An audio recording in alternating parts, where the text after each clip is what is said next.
नमस्कार, मैं हूं केशव पंडित और आप देख रहे हैं देश का तेजी से बढ़ता एटीवी न्यूज चैनल। इस वक्त आप देख रहे हैं हमारा खास प्रोग्राम एक्सक्लूसिव इंटरव्यू विद संकेत चतुर्वेदी। वरिष्ठ पत्रकार हैं, संपादक हैं संवाद न्यूज इंटरनेशनल के। बहुत बहुत स्वागत है संकेत साहब आपका एटीवी पर। धन्यवाद। इस देश में जो माहौल चल रहा है राजनीति का, वैसे तो 10 वर्षों में बदल के रख ही दिया है मोदी जी ने। जिनके जिनके गठबंधन कभी होते नहीं थे वह नेताओं को इकट्ठा कर रहे हैं, लेकिन नरेंद्र मोदी जी को अगर हम देखें तो आम मतदाताओं को इकट्ठा कर रहे हैं। नेताओं को इकट्ठा करने की उनकी कोई जद्दोजहद जो है ना 10 सालों में रही और ना आने वाले समय में रहेगी। एक अकेला सब पर भारी। क्या कहेंगे आप इस पर? सबसे पहला तो सवाल हमारा यही है आपसे। देखिए, मैं तो मानता हूं नरेंद्र मोदी जी नेताओं को भी इकट्ठा कर रहे हैं। ये बात अलग है, वो विपक्ष के नेता हैं।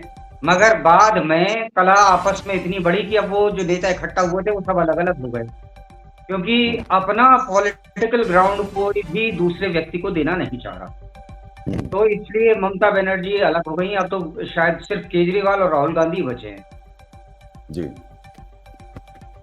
लेकिन आप वर्तमान समय में आप किसे देखते हैं कि ये कहा जा रहा है बहुत सारे चेहरे बनाए गए, बहुत सारे चेहरे हटे भी बिगड़े भी, लेकिन जो टिकटें कटी हैं इस बार 34 अभी सांसदों की कटी हैं। उम्मीद ये है कि आने वाले समय में वरुण और मेनका गांधी की भी कट सकती है। क्या ये लोग नुकसान पार्टी का कर सकते हैं अगर दूसरी पार्टियों में इनको टिकट मिलती है और शायद शामिल भी कुछ नेता हो सकते हैं? क्या ऐसा भी ये हो सकता है कि लोकतंत्र में तो बहुत कुछ बोलते हैं, होता रहता है, लेकिन क्या पार्टी के लिए खतरा बन सकते हैं? जी, भाजपा के लिए खास करके। नहीं, कोई खतरा नहीं बन सकते। ब्रांड नेम मोदी ही काफी है, पहली चीज। दूसरी चीज, जो भी पत्ता वृक्ष से अलग होता है उसकी नियति में सिर्फ मुरझाना ही लिखा होता है।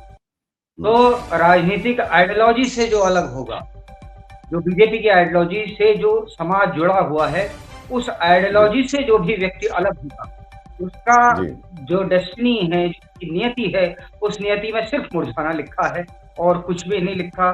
तो ऐसा लगता नहीं ये लोग कुछ नुकसान कर पाएंगे, क्योंकि जो वेव जो नरेंद्र मोदी ने शुरू करी है राम मंदिर को बनवा करके, और जो विपक्षी दलों ने भी जो शुरू करा था कि मंदिर वहीं बनाएंगे, तारीख नहीं बताएंगे, तो भैया तारीख बता भी दी, तारीख बना भी दी।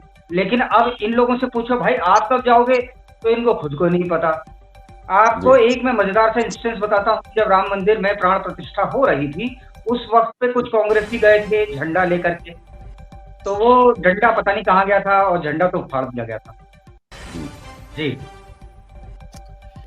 लेकिन अब ये कहा जा रहा है कि गांधी परिवार को पहले तो कांग्रेस से जो है अलग हटाया, लेकिन वह मंशा भी कांग्रेस ने ही पूरी की। लेकिन खरगे साहब जिस तरह का प्रधानमंत्री बनने का सपना देख रहे हैं, लगातार अपना रौब झाड़ रहे हैं और सनातन पर जिस तरह की प्रतिक्रियाएं आ रही हैं, आप क्या मानते हैं कि जिस चीज से अपने आप को अंग्रेज अलग नहीं कर पाए, जब भी सनातन की बात होती थी तो उन्होंने सिक्के भी चलाए, राम दरबार के बहुत सारे सिक्के भी मौजूद हैं, उन्होंने जो है अपने नोटों पर भी तस्वीरें चलाई, जो स्टैम्प पेपर भी उस समय के छपते थे उस पर भी उन्होंने जो है सनातन से जुड़ी हुई कई सारी चीजें चलाई, और लगातार जो है बहुत सारी पुस्तकें भी लिखी, उन्होंने बढ़ावा बहुत कुछ दिया। क्या अंग्रेजों से सीख विपक्ष नहीं ले पाया इस बात की कि सनातन वह सनातन जिसके लिए चाहे गांधी जी हों या नेहरू जी हों, इंदिरा जी तक और राजीव गांधी तक जो है कहीं ना कहीं मौजूद रहा, लेकिन अब वह जो बिल्कुल नक्शे से ही साफ हो गया है कांग्रेस के, तो अब शायद कांग्रेस भी साफ हो जाए राजनीति के नक्शे से। कांग्रेस ने सेकुलरिज्म के नाम पर, धर्मनिरपेक्षता के नाम पर हिंदू विरोध की राजनीति शुरू करी, और कांग्रेस ने जो अल्पसंख्यक हैं उनकी इतनी राजनीति करी, उनका इतना अपीजमेंट करा, अल्पसंख्यकों के नाम पर उनका अपीजमेंट करने का प्रयास करा कि वो खुद भारतीय राजनीति में अब माइनॉरिटी हो गए। जी देखिए, ये कभी भी इसका अर्थ जो सेकुलरिज्म है उसका अर्थ हिंदू विरोध नहीं था। ये लोग हिंदू विरोधी हो गए थे, सनातनी विरोधी हो गए थे। अपीजमेंट करना चलो एक लेवल तक भारतीय वोटर स्वीकार कर सकता है, पर जब आप पूरे एक कम्युनिटी के विरोधी हो जाते हैं तो उसके बाद आपको जो वोटर है, जो आपका बेसिक वोटर है, वो आपको वोट देना बंद कर देता है। यही कांग्रेस के साथ में हुआ। कांग्रेस को वोट देना बंद कर दिया गया। सेकुलरिज्म का अर्थ हिंदू विरोध इन लोगों ने समझ लिया। क्या सेकुलरिज्म का जी अर्थ हिंदू विरोध होता है? घमंड कुछ इस प्रकार से था कि 84 के दंगे के बारे में कांग्रेस के नेता से पूछा गया तो वो कह रहे हुआ तो हुआ। तो ये आप पब्लिक से कट चुके हैं, आपको ये नहीं पता कि आप एक को बहुत जिससे बड़ी वोट चीज जो लेना है सामने वो आ रही है, एक्सेप्ट जिसको कर लेकर लीजिए। के पुष्पेंद्र जी, जिसको लेकर के पुष्पेंद्र कुलश्रेष्ठ भी मुद्दा उठा रहे हैं, और ये बहुत बड़ा मुद्दा है भारतीय संविधान का। भारतीय संविधान जो अभी नया नया अभी प्रकाशित होकर के जो प्रकाशन में आया है, उसकी तमाम प्रतियां जो है अभी आपको अवेलेबल मिल जाएंगी अमेजन पर, फ्लिपकार्ट पर, आपको ऑफलाइन बुक स्टॉल पर जो ये बिक रही हैं प्रतियां। इनमें जो चित्र थे, वहाँ सारे के सारे 34-35 जो चित्र थे, 64 चित्र थे शायद, आई थिंक, मुझे पूरा नहीं पता है। वहाँ सभी चित्र कहाँ गायब हो गए? राम दरबार की फोटो आपको नहीं मिलेगी, आपको कृष्ण जी की फोटो नहीं मिलेगी, आपको वीर शिवाजी की फोटो गायब कर दी गई, महात्मा बुद्ध की फोटो जो अशोक की है वो फोटो पहले प्रथम पर जो है पन्ने पर जो फोटो दिखाई गई थी वहाँ नहीं है। महाराणा प्रताप की फोटो नहीं आपको मिलेगी, रानी लक्ष्मीबाई की फोटो आपको नहीं मिलेगी, नेताजी सुभाष चंद्र बोस की भी जो है, जो मूल प्रति है संविधान की, जो असली संविधान है उसमें है, वह फोटो गायब हो गई। और आज ये संविधान लेकर के बैठते हैं और ये कहते हैं कि देश में मोदी जी बेवकूफ बना रहे हैं, संविधान में तो फोटो है ही नहीं, राम दरबार और राम के बारे में तो काल्पनिक कहानियां गढ़ी जा रही है। क्या ये बहुत बड़ी छेड़छाड़ नहीं है, या बहुत बड़ा षड्यंत्र नहीं है? क्या इसकी जांच होनी नहीं चाहिए? जो देश को इतने बड़े व्यापक स्तर पर जो जो गुमराह किया गया है, उसको लेकर के ऐसा कैसे हो सकता है कि सरकार को पता ही नहीं चला हो? संविधान छपते रहे और प्रकाशन छापते रहे, और इस पर जो है सरकार 10 साल से जो है सत्ता में है और इसने मतलब इसको पता नहीं चला हो कि क्या छप रहा है। जी, अनुमति तो ली गई होगी ना सरकार से? अनुमति बिल्कुल सरकार से ली गई होगी। मैं आपको 2-3 चीजें बताता हूँ ऐसा हो क्यों रहा था। उसके पीछे सबसे पहला कारण ये है कि कांग्रेस की स्थापना अलेक्जेंडर ओक्टेवियन ह्यूम ने करी थी। वो इंटेलिजेंस ऑफिसर थे पहले ब्रिटिश गवर्नमेंट में, जो तब इटावा थी, के, जो हम पे राज कर रही थी। जी इटावा के थे जी, ये वो ह्यूम। हाँ, अलेक्जेंडर ओक्टेवियन ह्यूम इटावा के कलेक्टर थे, बाद में उनको प्रमोट करा गया जी था। पहले वो इंटेलिजेंस के ऑफिसर थे जी। इसमें, ये ब्रिटिश गवर्नमेंट के दौरान। तो हम्म, उनका जो मालिक थे वो थे चर्चिल। चर्चिल यूज्ड टू जी hate Indians like anything, specially Hindus. तो खड़ा उन लोगों को करा गया, उन लोगों के हाथ में सत्ता की चाबी दी गई, जबकि उससे पहले सुभाष चंद्र बोस ने इस देश की आजादी का ऐलान कर दिया था, लगभग 32 महीने पहले। और 7 देशों ने उस सरकार को मान्यता भी दी थी, अपनी करेंसी चली थी। लेकिन आदरणीय नेहरू जी ने नहीं उसको स्वीकार करा। उन्होंने कहा कि मैं सत्ता तभी मानूंगा जब चाबी सत्ता की जो है वो उनके हाथ में पकड़ाई जाए। और अगर ये इतना जी मानते कांग्रेस वाले, तो सबसे पहले गांधी जी की बात माने ना। गांधी जी की बात जी। माने, उन्होंने कहा था गांधी जी ने कि कांग्रेस का जो लक्ष्य है, जो उद्देश्य है देश को आजाद कराने का, वो पूर्णतः मिल चुका है अब। सरकार को तो रखने इस का अर्थ कारण से कैसे आप, चतुर्वेदी साहब, मैं आपकी बात को इसलिए बीच में जो है रोक रहा हूँ कि आप सरकार को मानने का मतलब कैसे समझते हैं? जैसे नेताजी की जो आरजी हुकूमत आजाद हिंद गवर्नमेंट थी, जो सरकार थी, वहाँ नेहरू जी नहीं चाहते थे उनकी सरकार को, या प्रमोट नहीं कर रहे थे। कैसे आप कैसे इसको ये चीज जो है कह सकते हैं? देखिए, नेहरू जी को तो कोई भी नहीं चाहता था। नेहरू जी को तो खुद कांग्रेस के कोई भी व्यक्ति नहीं चाहता था। नेहरू जी को क्या एक भी वोट मिला था? अगर बात हम देश में डेमोक्रेसी की करते हैं, प्रजातंत्र की जी करते हैं, क्या कांग्रेस ने अपने लोगों की भी सुनी? जिस नहीं, व्यक्ति को लेकिन एक इस भी वोट सरकार ना के हो, लिए वो व्यक्ति मैं भारत ये का मानता पहला हूँ प्रधानमंत्री बनता है। जी, जो दस्तावेज अवेलेबल है उनके आधार पर सावरकर और अंबेडकर जी जिम्मेदार थे, जो चाहते ही नहीं थे कि नेताजी की सरकार का कोई भी, जब झंडे की बात आती है, एक फ्लैग होता है जो राष्ट्र का फ्लैग होता है, तो वह फ्लैग नेहरू जी चाहते थे कि यही जो फ्लैग है नेताजी का, जो उनकी सरकार का जो फ्लैग, आरजी हुकूमत आजाद हिंद का जो फ्लैग था, वह था, उसमें चरखा बना हुआ था, वही 10 देश मान्यता उसको जो है देते हैं, वो फ्लैग रखना चाहते थे। लेकिन सावरकर जी पहले व्यक्ति थे जिन्होंने विरोध किया, जिन्होंने कहा था कि हम सत्र और संसद नहीं चलने देंगे। उसके बाद अंबेडकर ने जो है उनका समर्थन किया, और वहां अपनी जो है संविधान सभा में उनको बुलाते हैं, और वहां पर एक चर्चा होती है कि ये जो है चरखा नहीं होना चाहिए, इस फ्लैग में। किसी सरकार की मान्यता तब होती है उसके फ्लैग से, उसकी चीजों से। तो वह तो चीजें रखना चाहते थे नेहरू जी, लेकिन यहाँ पर सावरकर और अंबेडकर इस चीज के खिलाफ थे। सावरकर कहते हैं कि हम चक्र और शंख में से, दो चीजों में से कोई भी आप चिन्ह भारतीय फ्लैग का रख दीजिए। अंबेडकर जी भी चाहते हैं, लेकिन यहाँ बहुत चालाक थे, पढ़े लिखे व्यक्ति थे। चालाक इसलिए कह रहा हूं कि इन्होंने बड़ी चतुराई से धम्म चक्र को उस चक्र में जो है तिरंगे में शामिल इन्होंने करवा लिया। हालांकि चक्र से इनको परेशानी नहीं होनी चाहिए थी, क्योंकि जो चरखे से अगर परेशानी है तो चरखा न तो बापू के बाद आया, न तो बापू ने आविष्कार किया था, महात्मा गांधी जी ने उसका कोई आविष्कार था। तो लाखों भारतीयों की पहचान थी चरखा, और वही चरखा जिसको 10 देश मान्यता देते हैं उस फ्लैग को, जो नेताजी की सरकार का झंडा था। जी, तो अब आप इस चीज में अगर देखेंगे कि सरकार की बहुत सारी चीजों को हमने तो दस्तावेज पढ़े हैं और बहुत अंदर तक हम गए हैं, तो इसमें तो हम बहुत सारी चीजों में अंबेडकर जी, सावरकर जी और इनको अगर लेकर के हम करेंगे तो मुझे लगता है कि एक बहुत बड़ी चाल आपके सामने आएगी, जिसे आप समझ भी पाएंगे। हालांकि अब उन बातों का भले ही लेना देना ना हो, लेकिन इतिहास में ऐसी चीजें हैं आज भी जिनको लेकर के आप रखेंगे तो देश में हड़कंप मच जाएगा, लोग मानेंगे ही नहीं। जी देखिए, मेरे को आपत्ति है जो मैंने उंगली उठाई थी, आपने एक व्यक्ति को बापू कहा था। जी इस व्यक्ति को बापू कहना न कहना, ये तो सुप्रीम कोर्ट ने भी कहा है, आपका मन करे कहिए। इस देश का इतिहास हजारों साल पुराना है। 160 साल पुरानी बनी पार्टी का एक शीर्ष नेता कैसे इस देश का बाप बन सकता है, कैसे उसको बापू बुलाया जा सकता है? मुझे आपकी इस बात पे पहली बात तो आपत्ति है। कृपया आप हाँ बुलाना चाहें आप बुला सकते हैं, मेरी जो मान्यता है मैं नहीं बुलाऊं, पहली चीज। लेकिन मेरा दूसरी चीज ये, अगर चरखा है चरखे का अर्थ या भारत का अर्थ कांग्रेस और गांधी नहीं होता। भारत उससे कहीं व्यापक चीज है। भारत का अर्थ है, संस्कृत का शब्द है सोने या अग्नि की तरह चमकदार। कुछ लोग भारत से भारत जोड़ते हैं, वो नहीं है। उसका अर्थ है सोने या अग्नि की तरह चमकदार।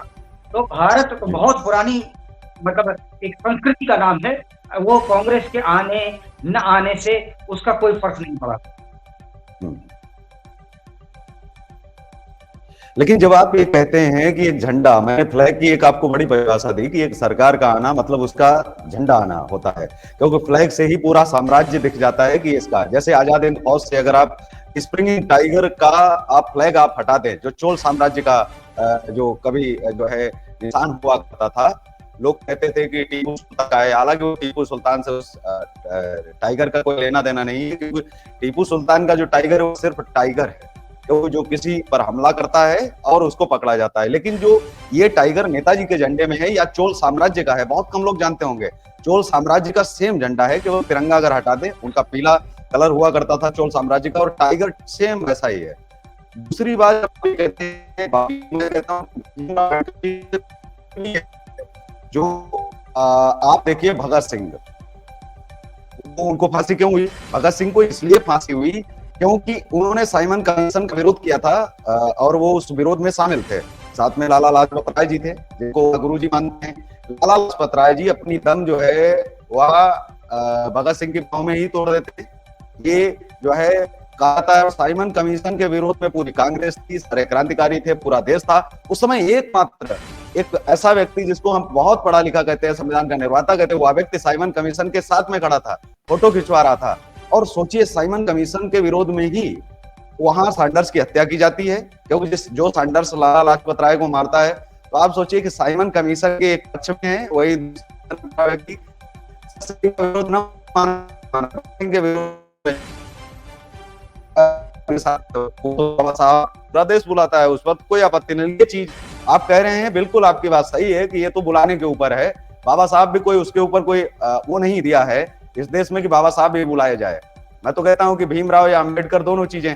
लेकिन सबसे बड़ी और ये चीजें आती है कि आज जो मानसिकता जो बनती जा रही है, उसको लेकर के क्या इस देश में कानून नहीं आ जाना चाहिए? जब लोग सावरकर का अपमान करते हैं, जब लोग हमारे क्रांतिकारियों का अपमान करते हैं, और वो करते ही चले जाते हैं, तो क्या क्रांतिकारियों को लेकर के कोई ऐसा कानून नहीं आना चाहिए जहां पर कोई अपमान ही ना, हमारे कम से कम जो शहीद होने वाले क्रांतिकारियों का है उनका तो नहीं जो है करना चाहिए? क्या इसको लेकर के कानून बनना चाहिए या नहीं? इसको कैसे देखते हैं आप? देखिए, बिल्कुल कानून बनना चाहिए। और हम दुर्भाग्य से एक ऐसे संविधान के अंतर्गत रहते हैं जहां जी आप श्री राम के होने न होने पे प्रश्न उठा सकते हैं, उठाया जाता रहा है, उठाया जाता है। लेकिन आप गांधी के खिलाफ कुछ भी बोल देंगे तो ऐसा लगेगा मानो आपने उसकी निंदा कर दी हो, जिसकी कई देशों में सजाए मौत है। जी तो हम ऐसे देश में रहते हैं। अब जहाँ तक पहले आपने बात बोली थी, देखिए सर, आपने बात बोली थी झंडे की, तो झंडा जी जो है वो देश का है। झंडा जी कांग्रेस का है, वो अपने उसमें कांग्रेस मुख्यालय में कुछ भी लहराए। झंडा देश का हम्म, है, वो देश की जनता का प्रतिनिधित्व कर रहा है। तो वो जी देश की जनता को जो डंका लगेगा वो लगाएंगे। जी कांग्रेस एक मूवमेंट का नाम था। कांग्रेस का अर्थ जी होता क्या है, मैं ये समझाता हूँ पहले। कांग्रेस मीन्स कि कोई बहुत बड़ा उद्देश्य है, उसके लिए हम लोगों ने अपने डिफरेंसेस को साइड में रख दिया है, और जब वो उद्देश्य पूर्ण हो जाता है, वो जो कांग्रेस है वो भंग हो गई, खत्म हो गई। यही गांधी जी भी हम्म, चाहते थे। वही तो मैं भी कह जी रहा हूँ साहब। मैंने क्या गलत कहा? मैंने भी वही कहा जो गांधी जी कह रहे थे कि कांग्रेस एक उद्देश्य के कारण बनी थी। आप कह रहे हैं आपने आजादी प्राप्त कर ली, हालांकि मैं नहीं मानता इस देश में बहुसंख्यक हिंदुओं को आजादी प्राप्त हुई है। आप संदेश खली में देख लीजिए, आपको लगता है हिंदू को आजादी प्राप्त हुई है? वहां पर जो ये शेख है, वो बलात्कार करता है हिंदू औरतों के नाम पूछ पूछ के, उसके टीएमसी के जी गुर्गे करते हैं बलात्कार। औरतों की रिपोर्ट नहीं लिखवाई जाती, जबकि सुप्रीम कोर्ट का भारत के ऑर्डर है, only the statement of victim is good enough to hold anybody guilty. आपको लगता है वाकई इस देश में आजादी एक हिंदू को मिली है? मैं नहीं मानता। आपके भगवान राम पे प्रश्न चिन्ह उठा सकते हैं, लेकिन आप गांधी के खिलाफ कुछ नहीं बोल सकते। आप अंबेडकर जी के खिलाफ, खिलाफ तो छोड़िए, आप अंबेडकर जी की लाइन को हल्का सा भी इधर टो करके बोल दीजिए, देखिए आपके खिलाफ क्या कौतूहल मचता है। जी जी। बिल्कुल आप इस बात से मैं सहमत हूँ। हाँ विधान बहुत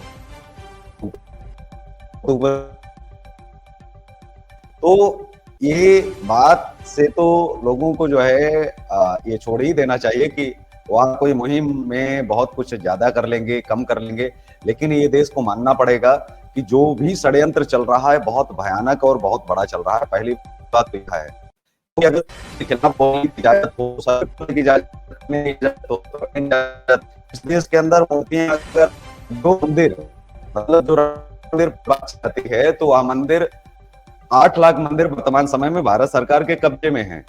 8 लाख मंदिर, वो भी लॉर्ड क्लाइव जब 1768 में आया तब से लेकर के मंदिर उसने रखे। उसके बाद जो है 1951 में जो है बिल नेहरू जी बनाते हैं और जिसमें कहते हैं कि केवल एकमात्र धार्मिक स्थल मंदिरों को ही इस देश की किसी भी राज्य की कोई भी राज्य सरकार किसी भी मंदिर पर बिना पूछे, बिना बताए, बिना नोटिस दिए हुए नियंत्रण कर सकती है। हालांकि वह नियंत्रण नहीं कर जाए जो है कब्जा माना जाएगा, क्योंकि केवल एक धार्मिक स्थल का उसमें नाम लिया गया। अब तब से लेकर के अभी तक बोले जा रहे हैं कि 7 लाख से अधिक मंदिरों पर सरकार की विभिन्न राज्यों के अंतर सरकारों को देश का बजट जो टोटल बजट जो है वह 44 लाख करोड़ है और बताया जा रहा है कि 6 लाख करोड़ से ऊपर जो है अकेले मंदिरों की कमाई ही जा रही है भारत सरकार को। मतलब अगर हम मंदिर हटा दें तो हमें श्रीलंका से भी जो है एक गया दौर हमें देखने को मिल जाएगा। तो मंदिर वही गालियां खा रहे हैं, तो इनको छोड़ने के बारे में तो कोई नहीं सोच सकता है, लेकिन कम से कम ये जो दे रहे हैं राष्ट्र की धरोहर है, केवल धर्म की धरोहर नहीं है, राष्ट्र की भी धरोहर है। राष्ट्र को इतने वर्षों से पाल रहे हैं, उस पर कोई भी बात नहीं करता। लेकिन साथ ही मंदिरों का पैसा कहाँ कहाँ लगाया जा रहा है, राजस्व में कितना इनका योगदान है, क्या इसके पट्टी होना चाहिए। आज के स्तर पर आप पत्रकारों को भी कैसे देखते हैं, क्योंकि पत्रकार का नाम बजट में नहीं आया। जितने अधिकारी हैं वकील पत्रकार कुछ ना कुछ पैसे से होंगे, इतने शहीद हो गए उसमें सही पत्रकार का नाम आज तक नहीं आया। दूसरा और तीसरा, बजट में तो हम कहीं आते ही नहीं है। ऐसा लगता है कि जैसे हम इस देश में चौथा खंभा बोले तो जाते हैं, लेकिन पत्रकार उसकी परिभाषा के अंतर्गत न तो आते हैं न लिए जाते हैं। उनको कोई गंभीरता से लेने की जरूरत ही नहीं समझती है सरकारें, और जबकि उन्हीं की दम पर बनती हैं सरकारें, ये भी उतना ही सच है। जी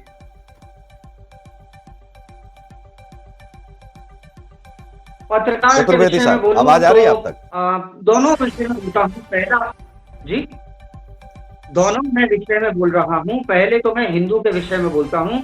हिंदू इस देश में राजनीतिक तौर पर अनाथ है। उसका कोई माई बाप नहीं है।